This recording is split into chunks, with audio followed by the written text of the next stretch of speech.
binafsi Francis huwa napenda, mara nyingi wanapenda ili kuweka watu katika mstari wa mada husika. Huwa ninapenda sana kwamba watu wote tuwe katika same page, tuwe katika ukurasa mmoja, kujua kwamba nini ambacho tunakijadili. Kwa sababu wakati mwingine unaweza ukawa na jambo ni la kawaida limezoeleka kabisa kwa maana ya lugha, lakini kumbe pengine mtazamo wako katika jambo hilo hilo ni tofauti na mtazamo wangu mimi au mtazamo wa Macrina.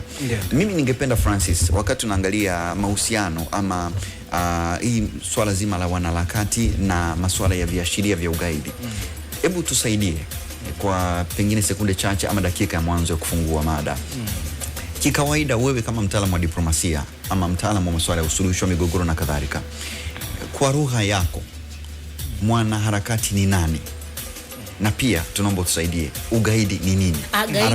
Gaidi ni nani? Au gaidi ni nani? Alafu tuende mbele. Mwanaharakati ni nani na gaidi ni nani? Mwanaharakati ni nani na gaidi ni nani? Ama ni viashiria mtu mpaka huyu anaitwa gaidi ni nani? Huyu anaitwa mwanaharakati. Asante sana. Kwanza nilikuwa nimewamiss kweli hapa kabisa, na sisi tumekumiss sana. Nilikuwa niko Mwanza wakati kauli inafanyika Zanzibar.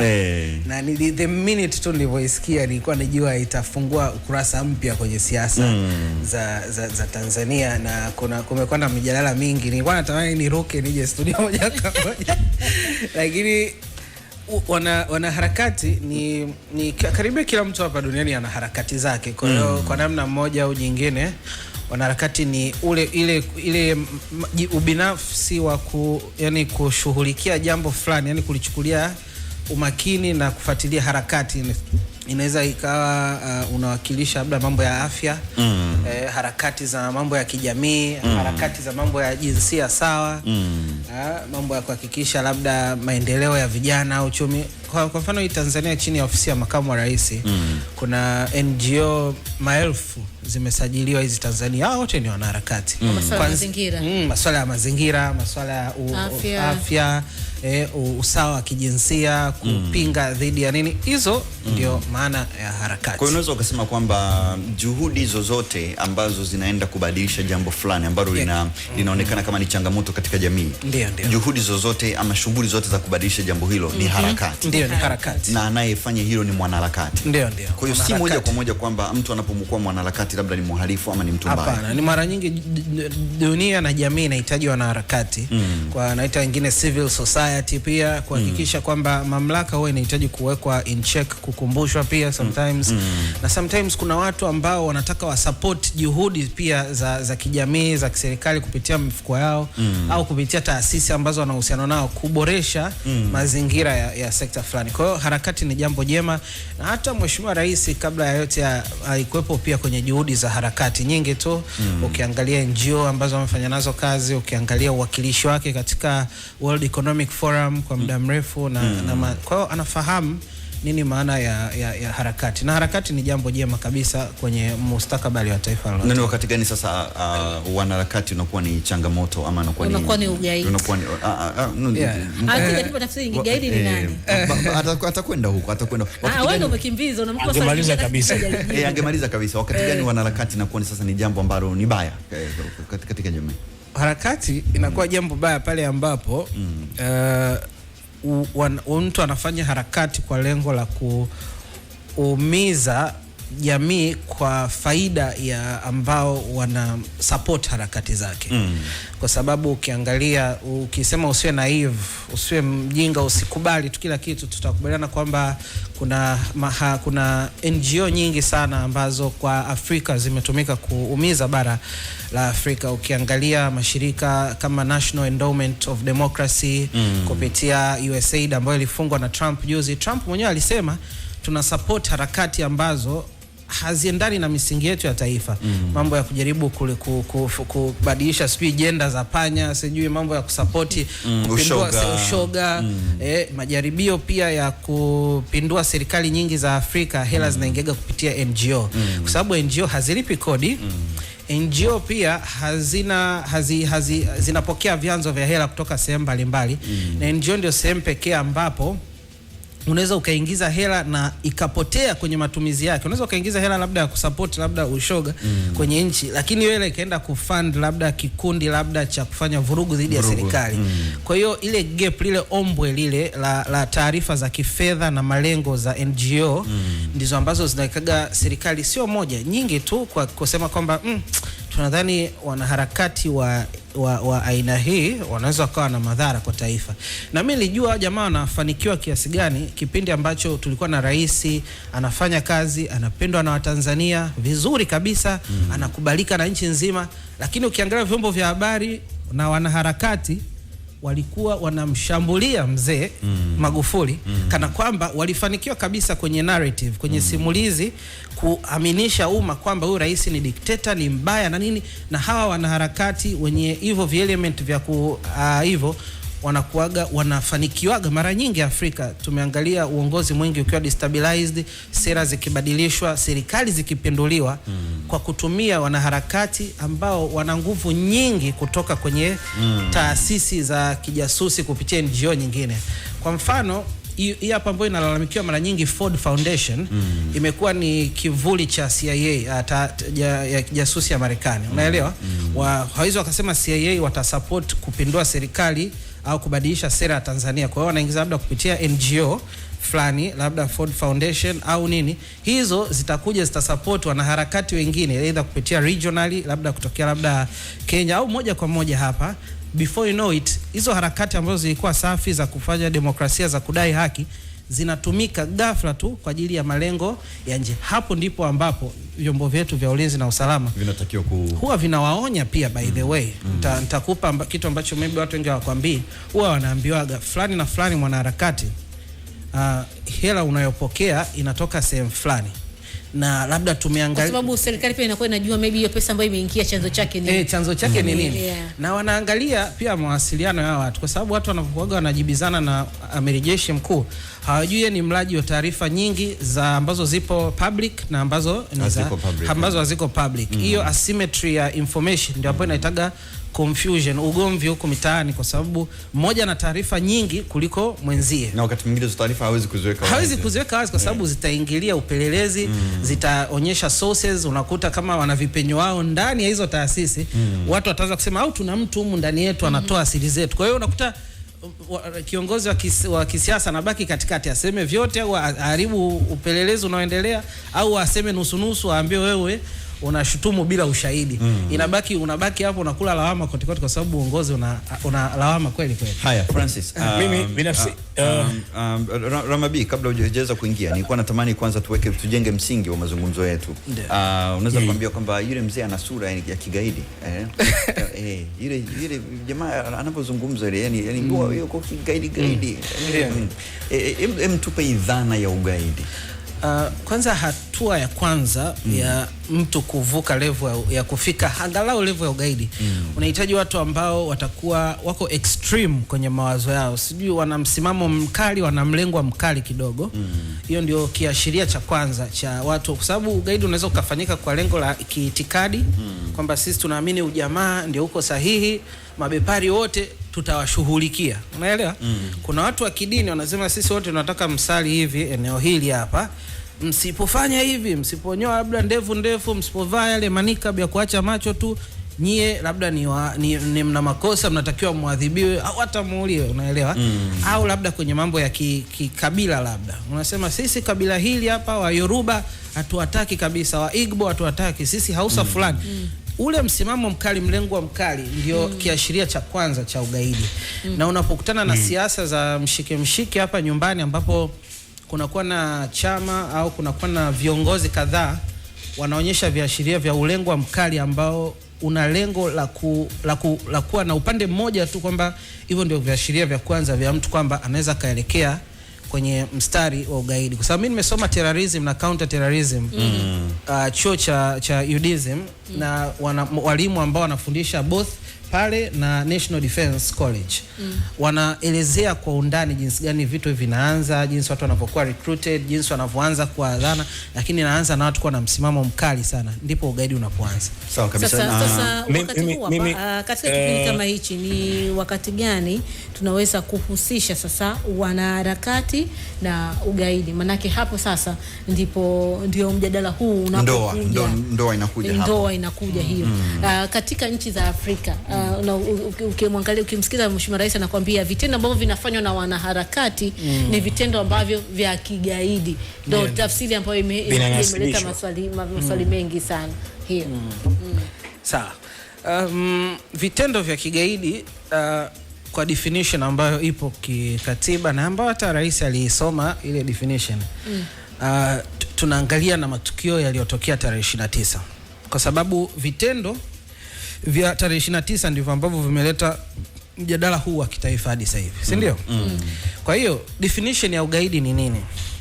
Definition ya ugaidi ni vitendo vya vurugu au uhalifu au kutumia nguvu, sawa, au kwa lengo la kutisha watu au serikali kwa ajili ya kubadilisha sera ambayo hawaitaki, unaelewa, kwa matumizi ya nguvu, unaelewa, aidha ni itikadi, aidha ni mambo ya dini, aidha ni mambo ya kisiasa.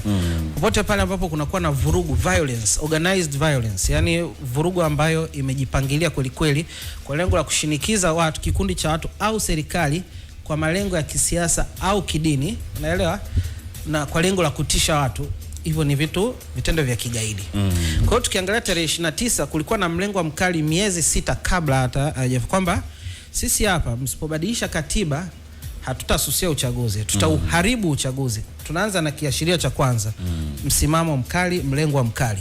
Sisi hapa labda tunasema sisi Kibiti hapa watu wasipofuga ndevu tutawaua, au labda sehemu hii hapa ukishirikiana na serikali, mwenyekiti wa mtaa, tutakuhakikisha tunakuchinja. Kwa hiyo ukishasema hiyo kwamba tutauharibu uchaguzi, na vitendo vikaja kutokea sasa kwamba kukawa na kundi la wanaharakati tena ambao kitu ambacho ni sensitive sana ni kwamba ikiwa fedha inatoka nje ya nchi. Karibu sana. Mimi nataka tuje kwenye tafsiri yenyewe, na si tafsiri kama tafsiri. Nchini Tanzania tuna sheria ya kuzuia ugaidi au vitendo vya kigaidi ya mwaka 2002. Nimefuata kufuatilia kiasi, inafafanua baadhi ya maeneo kwamba vitendo vya ugaidi ni pamoja na mashambulizi dhidi ya miundombinu. Hii inakuaje?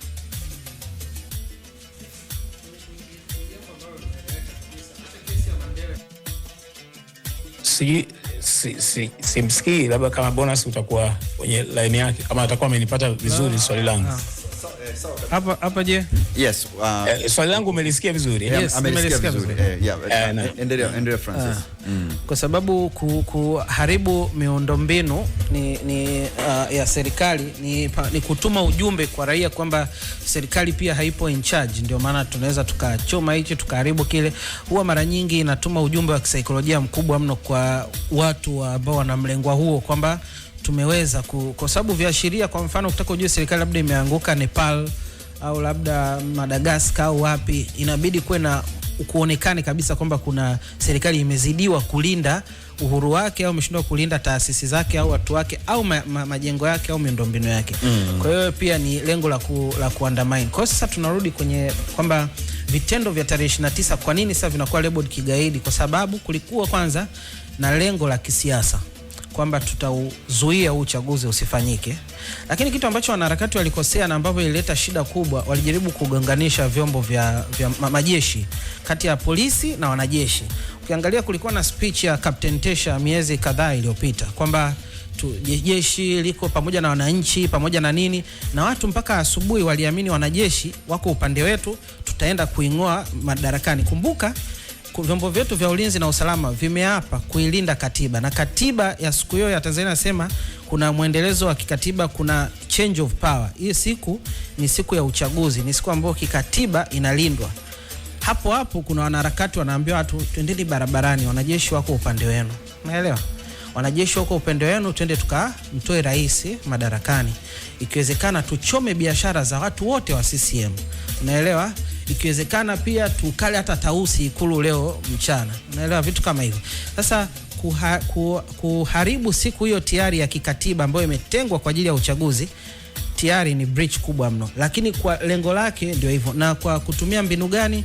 Vurugu, kuchoma, kupiga watu, kuharibu vituo vya kupiga kura, kushambulia polisi ambao wanasimamia utaratibu wa uchaguzi au wahesabu kura wale.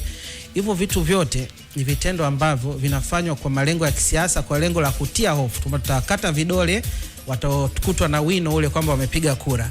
Unaelewa? Na tutawashughulikia chawa wote wa CCM, tukiwapata tutawashughulisha, tukiwapata wa viongozi, tukipata sheli ambazo labda tunaamini zinamilikiwa na CCM, tutazichoma zote.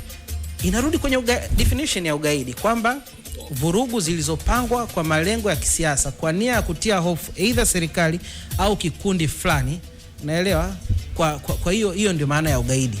Mara nyingi wale wanaochochea sio lazima wote wawe magaidi. Ugaidi ili wa prove inabidi wewe umetia labda fedha, umesupport kwa hela vitendo vya kigaidi, umegawa labda vipeperushi labda au t-shirt. Kwa ni ngumu kuprove, na hii mambo ni ya kisheria zaidi. Mimi sio mtaalamu wa kisheria zaidi, lakini nitawaambia kitu kingine ambacho nadhani kwa nini serikali ya Tanzania imekubali hatimaye kuiframe issue kama issue ya kigaidi. Maana Tanzania huwa haikubaliki kusema kwamba inapambana na ugaidi, ingawa imekuwa ikipambana na ugaidi kwa zaidi ya miaka 10 hii nchini, na with very serious consequences. Sasa watu watakumbuka issue ya Kibiti na Mkuranga na Rufiji huko. Unajua kwenye operations za counter terrorism kuna watu wengi sana huwa wanaumia bila kuwa magaidi wa moja kwa moja. Kwa mfano labda mtu kama ni bodaboda anapeleka chakula sehemu ambapo wapo waasi wa Kibiti labda sehemu wamejificha. Ikatengenezwa kanda maalum ya pwani hapo. Ikasema tutaanza stops, checks and balances na kila kitu, intelligence, kila kitu, wakaja wakaweka kambi pale. Wakiwa wanapambana na huo ugaidi, wewe uweze ukasema mimi kazi yangu ni kupeleka tu chakula kwa bodaboda. Hiyo ni network ya ugaidi. Inasaidia ugaidi hata kama hauhusiki na kuua wenyekiti wa mtaa kwa kuwachinja au kunini. Kwa kama labda wewe ni bodaboda unapeleka tu chakula, au labda mtu ambaye unawaficha kwenye nyumba yako silaha, au unasaidia tu hata kukaa kimya kutotoa ushirikiano. Kipindi hicho IGP Siro kabla na Mangu, wakati ilikuwa inaanza, kwa sababu kipindi cha IGP Mangu Ernest Mangu waliwapa warning kali sana wananchi wote wale kwamba kutokutoa ushirikiano ni sawa, ni haki yenu, lakini pale tutapogundua kwamba mnaficha na taarifa juu, nyie mtaingia kwenye mstari wa kushambuliwa. Na hiyo maana yake ndio shida sasa ya kwenye kupambana na ugaidi. Na upande mwingine nadhani serikali kwa nini imekubali? Kwa sababu kukubali kuna kupambana na ugaidi kuna gharama kubwa, mnalo neno sio dogo. Inaweza ikatingisha hata nchi taswira yake. Lakini kuna shinikizo kubwa kwenye vyombo vya ulinzi na usalama kwamba wanatumia nguvu iliyopitiliza, wakati wananchi ukweli hawajui kwamba kuna tatizo kubwa linapiganiwa kuliko hata mambo ya swala ya haki. Nilikuwa naelezea sasa mambo ya vita mseto, na nadhani kwa sababu wanaharakati wengi sana wako nje ya nchi, wako nje ya mipaka, na kutahitajika namna ya kisheria ya labda kuwaleta kuja kwenye utaratibu wa kisheria hapa. Nadhani allegations za ugaidi ni rahisi zaidi kutumika kuwaleta watu to justice kupitia extradition, kuwaleta kwa formal request extradition, kuwarudisha nchini. Kwa sababu ukisema hawa watu ni wahalifu, wanaweza wakasema sisi tunadai haki zetu za ukimbizi wa kisiasa. Lakini ukimbizi wa kisiasa huo unaisha pale ambapo serikali au kunaweza ikaprove kwa serikali ya kule kwamba kuna kitendo cha kigaidi, mtu ambaye yuko ndani ya nchi yenu amesaidia, amesupport au amefanya. Kwa kufanya hivyo, na tuna ushirikiano na nchi kama Marekani, nchi za Ulaya, kushirikiana kwenye taarifa za kifedha kupitia Financial Intelligence Unit chini ya Wizara ya Fedha. Kuna ushirikiano katika vyombo vingine vya counter terrorism, na ushirikiano unakuwa ni wa karibu. Ukiangalia jinsi gani ambavyo tunashirikiana na Marekani, Kongo, Mtwara huku na sehemu nyingine, huwa wanategemea sometimes hata watu waliolipwa balozi ilibidi tuwapeleke Marekani wale mwaka 98. Mara mwisho nilichanganya hapa, mwaka 98 wakija kuwaomba, wewe ukasema watu wana haki za kisiasa nini, inabidi uwapeleke kule extradition agreement. Nilitoa hata mfano wa Jamil Mukulu wa Uganda, alianzisha ADF ya Uganda, alikamatwa Kagera akiwa anafanya biashara yake, na alipotaka arudishwe sasa Uganda alisema kwamba yeye ni mkimbizi wa kisiasa, Museveni atamua. Lakini watu wa FSO ni intelligence ya Uganda, wakaja wakawaambia watu Kisutu hapa kwamba huyu mtu ana kesi, huu ameua mashehe hapa na kikundi chake cha ugaidi Kongo kinaitwa ADF. Kwa hiyo ikabidi mahakama za Kisutu zimwachie kwa sababu serikali ya Uganda imeprove kwamba Jamil Mukulu aliyekamatwa Tanzania kwa kosa la kumiliki tu silaha bila kibali ni gaidi nchini Uganda. Kwa hiyo inabidi serikali iprove. Kwa sababu ya makubaliano. Sasa makubaliano yapo kati ya nchi ambazo ni powerful, ni nchi za magharibi, ni nchi ambazo pia zinatupa shinikizo. Tanzania ukitumia kesi ya ugaidi na ukawaonyesha kwamba huwa tunashirikiana kwenye masuala ya kupambana na ugaidi na tumewasaidia pia kuondoa watu extremist kutoka Zanzibar, Tanga, Mombasa, wana wajibu na wenyewe wa kuhakikisha kwamba wanaisaidia serikali ya Tanzania. Swali ambalo nitaka nikuulize hapo. Ngoja kidogo hapo kabla hujamuuliza. Kidogo tu Bonus. Nilikuwa natamani aseme sasa kuna uwezekano kwa sababu ukiangalia hii sheria ya mwaka 2002 ya ugaidi Tanzania yaliyofanyika tarehe 29 kwa 30 yanaashiria kabisa na ambatana na sheria yenyewe kwamba kuna ugaidi ndani yake. Unahisi wanaojiita wanaharakati inaweza kuwa sababu ya Tanzania kuwaomba pia hata kama wako nje ya Tanzania kuja kujibu tuhuma au la kuwa na kesi kabisa ya ugaidi? Wana uwezo wa kuwa na kesi ya namna hiyo na kuja kujibu kwa sababu unajua tume ya uchunguzi imesimamishwa na taratibu za kimahakama. Kwa hiyo hatujajua wamefikia wapi na maamuzi yao na watahoji watu vipi. Tupo mwaka wa mbele. Imewashika.